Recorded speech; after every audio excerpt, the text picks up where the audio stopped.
20 नवंबर 2025 को जब गांधी मैदान में नीतीश कुमार ने मुख्यमंत्री पद की शपथ ली तो उस वक्त बीजेपी के कई बड़े नेता इस शपथ से नाराज थे। यहां तक कहा जा रहा था कि बीजेपी की ओर से नीतीश कुमार को यह प्रस्ताव दिया गया था कि वे अपनी पसंद के किसी नेता का नाम मुख्यमंत्री के लिए सुझा दें और बीजेपी उसे स्वीकार कर लेगी। लेकिन नीतीश कुमार और उनके रणनीतिकारों ने इस प्रस्ताव को ठुकरा दिया। जेडीयू का कहना था कि जनता ने वोट नीतीश कुमार के नाम पर दिया है, इसलिए मुख्यमंत्री भी वही बनेंगे। हालांकि चुनाव के दौरान ही नीतीश कुमार के स्वास्थ्य को लेकर सवाल उठने लगे थे। अब जब उन्होंने राज्यसभा का रास्ता चुना है तो जेडीयू के भीतर से यह मांग उठ रही है कि उनकी पसंद के किसी नेता को मुख्यमंत्री बनाया जाए। लेकिन मौजूदा राजनीतिक समीकरण को देखें तो यह मांग पूरी होती नहीं दिखाई दे रही है।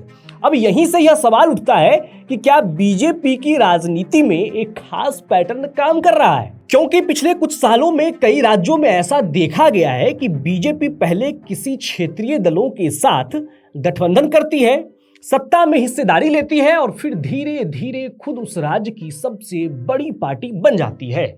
महाराष्ट्र इसका सबसे बड़ा उदाहरण माना जाता है। 1989 में बीजेपी और बाला साहब ठाकरे की शिवसेना के बीच गठबंधन शुरू हुआ था। उस समय शिवसेना बड़ी पार्टी थी और बीजेपी छोटे भाई की भूमिका में थी। लेकिन धीरे धीरे बीजेपी ने अपना संगठन मजबूत किया। 2014 के विधानसभा चुनाव में सीट शेयरिंग विवाद के बाद दोनों दलों का गठबंधन टूट गया। बीजेपी अकेले 122 सीटें जीतकर सबसे बड़ी पार्टी बन गई, जबकि शिवसेना 63 सीटों पर सिमट गई। 2019 में बीजेपी 105 सीटों के साथ फिर से सबसे बड़ी पार्टी बनी। इसके बाद महाराष्ट्र की राजनीति में बड़े बदलाव हुए। 2022 में एकनाथ शिंदे ने शिवसेना के कई विधायकों के साथ बगावत कर दी और उद्धव ठाकरे की सरकार गिर गई।